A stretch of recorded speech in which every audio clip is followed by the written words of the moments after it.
United States of America is not the only global big boy now.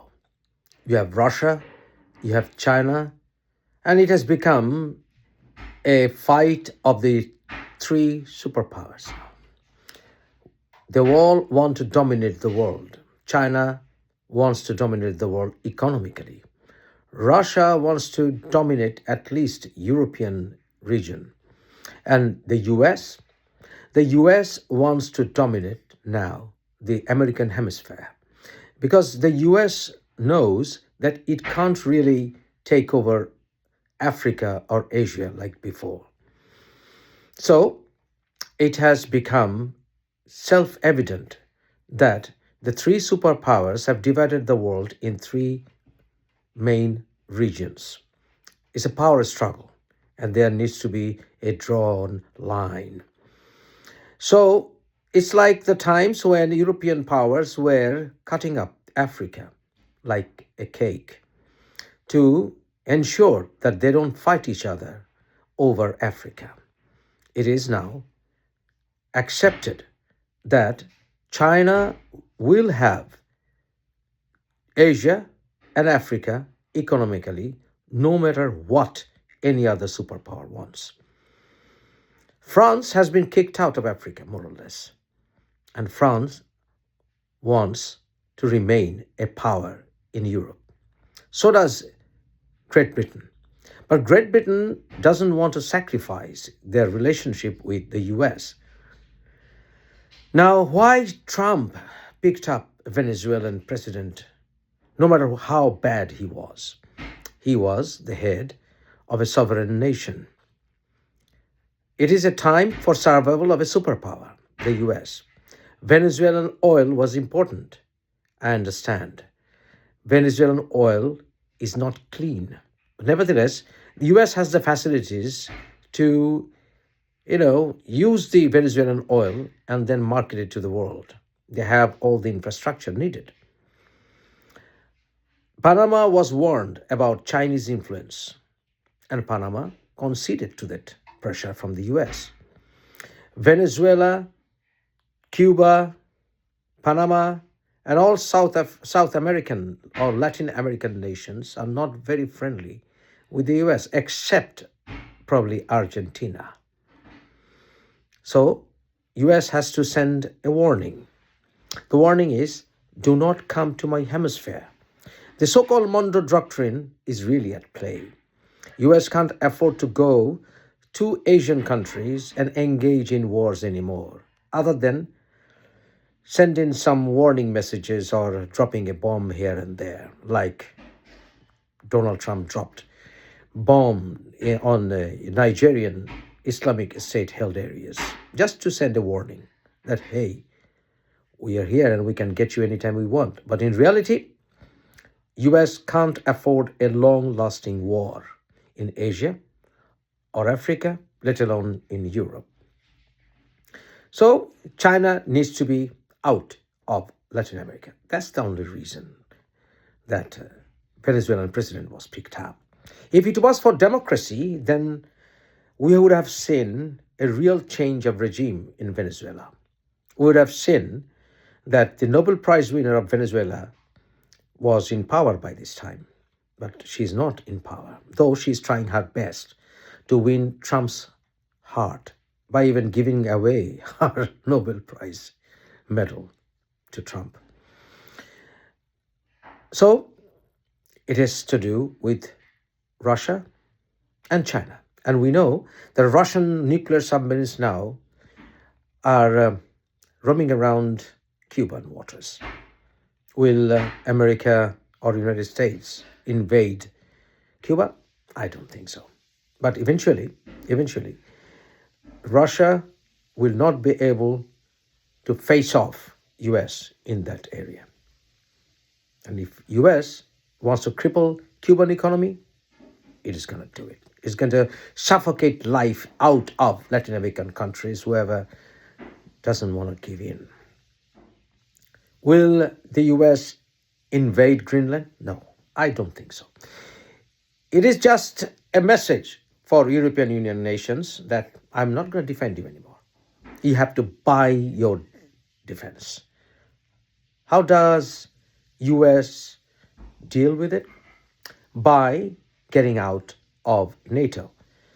US is already getting out of very many international organizations, 60 plus, and now they want to get out of NATO. That's the main thing. Because the NATO countries, NATO alliance, needs to understand that if they want to be part of the US defense umbrella, they have to buy the defense. It is true that European nations are not spending enough for their own defense. That means they are not spending enough to defend NATO and NATO alliance countries. So it don't really matter for the US if they get out of NATO. And there are sophisticated weapons that US has in their arsenal, which European nations will have no other options but to buy. That's what is going to happen, I believe. Eventually, Trump will take US out of NATO.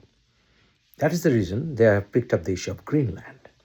Because Trump knows and that even inside the US, they will not accept invasion of Greenland, because the European nations will not sit back and relax and watch Greenland taken over, European Union region taken over by the US.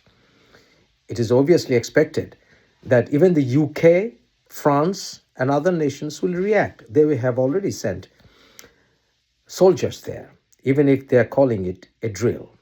The drill, what is the sudden need for a drill? To show to the US that, hey, we will defend Greenland for Denmark.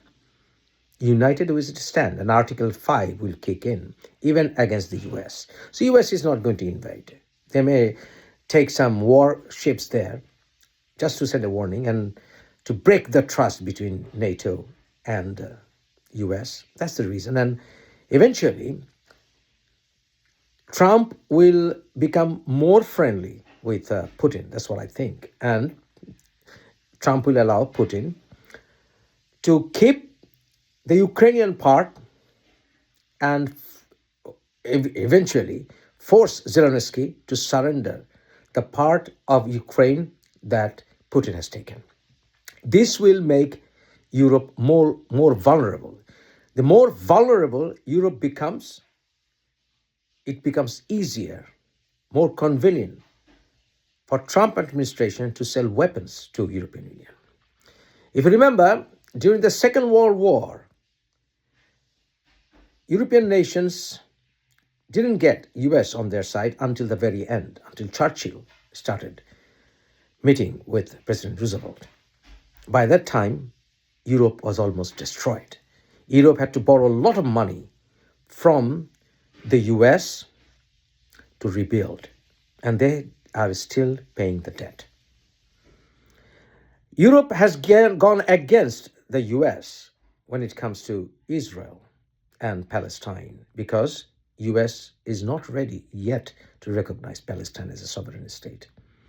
But France and United Kingdom even have united their forces to recognize Palestine.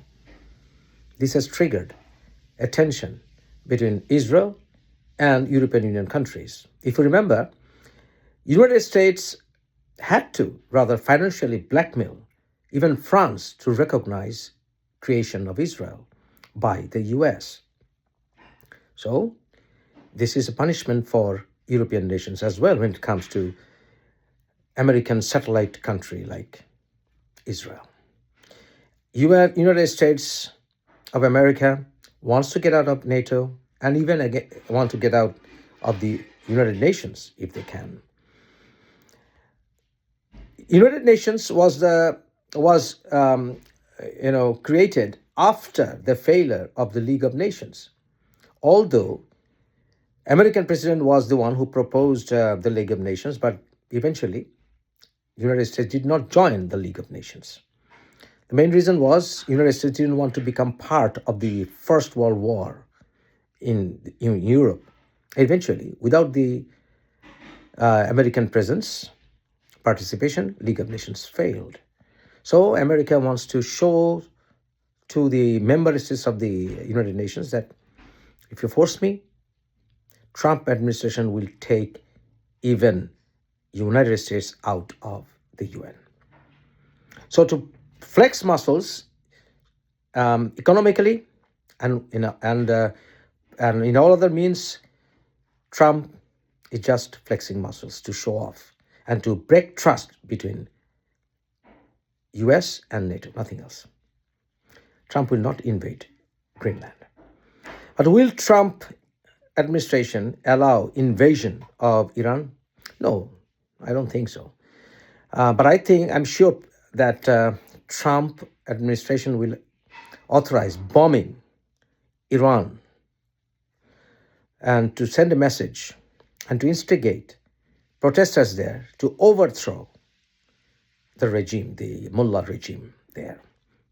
And United States will not take any direct Israeli help or assistance in invading Iran, because that will send a different message to the Muslim world. And U.S. is happy with the present relationship between Donald Trump administration and the Saudi regime. That's the best they can expect. But remember, Russia doesn't trust China, because they didn't forget, Russia didn't forget that they took part of China in 1853 or 1854, which China was not very happy about. China sells almost all technological things that Russia needs, because Russia sells oil to China, and that's the only thing they have now. They don't see anything like made in Russia nowadays, do you? So Russia sells oil, cheaper oil, to China, and China buys it with their own currency, and Russia has no other choice but to spend that currency in buying technological stuff from China. But this is a temporary bad partnership. It will eventually evaporate, and Trump administration knows that there will come a time when US and Russia will become closer allies if Trump is in power. More arms race in the offing, my dear friends.